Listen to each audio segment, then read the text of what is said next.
But cornering আশা করি সবাই ভালো এবং সুস্থ আছেন। কর্নারিং করে কত মানুষই না কত রকমের কিছুতে পড়েছে, বাট আমি আজকে এসে পড়েছি পুলিশদেরকে নিয়ে। পুলিশরা দাঁড়িয়ে ছিল, আমাকে দেখছিল, বাট তারা কিছু বলতেছিল না এবং ধরতেছিল না। তাই আমি কি করেছি, আমি আমার মতো এসে পড়েছি। তারপর আমি কি করলাম, রাস্তার মধ্যে চলাফেরা করা শুরু করলাম। কিন্তু হঠাৎ করে দেখি মামারা রাস্তার মাঝখানে এসে পড়েছে। তখন আমি কি করেছি, রাস্তার বাম নিয়ে আমি ঢুকিয়ে দিলাম। যাই হোক, আপনাদের সাথে মজা এবং ফান করাটাই আমার কাজ, আর কিছু না। দেন এখন আমি যেটা বলতে চাচ্ছি সেটা হচ্ছে, হ্যাঁ, ঘুরতে যাচ্ছি আমি। ঘুরতে ঘুরতে কোথায় ঘুরতে যাচ্ছি আমি নিজেও জানি না, বাট আপনাদেরকে নিয়ে ঠিকই ঘুরতে যাচ্ছি এন্ড ঘুরতেছি। রাইট নাও আমি এখন আছি হাতির ঝিলের মধ্যে কি কি করতেছি সেটাই আপনাদেরকে দেখাচ্ছি। দেখেন আমি মাঝখানে ঢুকে গেছি, দুই গাড়ির মাঝখানে একদম। কোনো কথা নাই, কোনো কথা নাই, একদম দুই গাড়ির মাঝখানেই আমি ছিলাম। তো যাই হোক, আপনাদের লগে কথা কইতেছি আর হচ্ছে মনে করেন রাইড করতেছি, খুবই মজা লাগতেছে। কারণ হচ্ছে একটাই ভাই, আপনাদেরকে যত আমি ফান দিতে পারি ততই আমার ভালো লাগে, এক কথায় ভাই। আর যাই হোক, এখন বিকেলের টাইম, সবাই ঘুরতেছে একদম সুপার ভাবে, কারণ আজকে হচ্ছে মঙ্গলবার। তো আপনাদের সাথে আমার মঙ্গলবারেই কথা হচ্ছে। এখন এই ভিডিওটা বের হবে বৃহস্পতিবারে, বৃহস্পতিবারের সকালে এরকমই হবে সামটাইম। তো আপনারা যখন দেখবেন অবশ্যই লাইক শেয়ার কমেন্ট করবেন।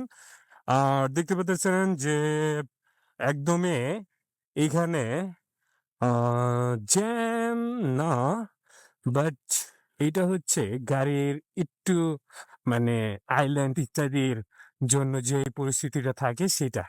বাট আমি যতটুকু মনে করি এখানকার সময় সুপার, একদমই সুপার। কারণ ভাই খুব ভালো লাগতেছে।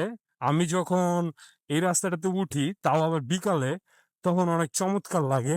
আর হচ্ছে আমি এই লেনেই চলতেছি, কারণ হচ্ছে আমি কখনো কখনো ওই ডান পাশের লেনে চলে যাই, তখন আবার ঘুইরা দেন আবার এদিকে আসা লাগে, পরে যেতে হয়। কারণ এই রাস্তাটা কখনো কখনো আমার সমস্যা পড়ে যেতে হয়। এটা তো আমি সবসময় ইউজ করি না, সেই কারণে।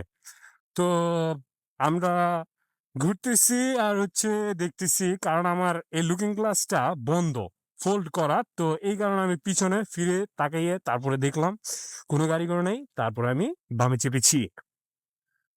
তো এখন যেটা বলতেছি সেটা হচ্ছে, আমাদের রাইট নাও আমরা ধুমাকা রাইড করে যাচ্ছি। আমাদের গাড়ির মাইলেজ পাচ্ছি আমরা সুপার ভাবে, প্রায় 35 থেকে 36 মাইলেজ পাই। বলেন এটা কি কোনো মাইলেজ? বাট এটাই আসল রিজন মাইলেজের। জিএসএক্সআর এমন একটা বাইক যেটা হচ্ছে সর্বোচ্চ মাইলেজ এটার পাওয়াটা টাফ। কারণ বাইরে তৈরি করছি সেভাবে। এখন আপনি যদি মাইলেজের জন্য যদি অনেক কিছুই করে থাকেন, করলেন, স্বাভাবিক। বাট একটা জিনিস আছে, সেটা হচ্ছে আপনার মনে করেন বেশিরভাগ যেটা হয়ে থাকে সেটা হচ্ছে আম সবাই ইঞ্জিন অয়েল ঢালে। ইঞ্জিন অয়েল রাইট নাও অনেক রকমই ঢালতে পারে। কিভাবে কে ঢালে সেটা আমি জানি না। ওই দেখেন ভাইয়ের স্টান। ভাই আপনার স্টানটা উড়ালন। ভাই স্টানটা উড়ালন। তো স্টান পড়েছিল ভাইয়াটার। তো আমরা এখন যাব বামে। বামে যাচ্ছি।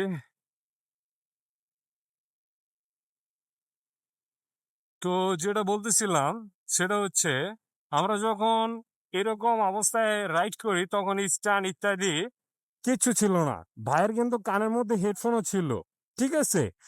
তো তিনি হয়তোবা একটু অসতর্কভাবে চালাচ্ছিল। আর যাই হোক, দেন তাকে আমি বললাম, সে উঠাই ফেলছে। যাক, দেন এটা কথা। আর আমরা যে এখন মানে রাস্তাটা ব্যবহার করছি সেটা একটা আম হাতির ঝিলের, ধরা যায় আম কি রাস্তা, সার্ভিস লাইন বলা যায়। তো এই লাইনের মধ্যে আমি আছি। আর আপনারা দেখতে পারতেছেন যে ভাঙ্গাচুরা রাস্তা। এই ভাঙ্গাচুরা রাস্তার মধ্যে রাইড করতে একদমই মজা লাগে না। তো আমি ভালো রাস্তার মধ্যে উইঠা তারপর আপনাদেরকে নতুন কোনো ভিডিও ইত্যাদি দিব, মেক করব। ইনশাআল্লাহ। আজকে এ পর্যন্তই। সবাই লাইক, শেয়ার, কমেন্ট করবেন। আর বেশি, বেশি আমাকে আপনারা ভাই যত শেয়ার করবেন তত আমার জন্য একটু ইন্সপায়ার হবে। যদি আপনারা শেয়ার না করেন তাহলে কিভাবে হবে বলেন? Okay fine. আল্লাহ হাফেজ। ভালো থাকবেন, সুস্থ থাকবেন। Take care. Bye, by.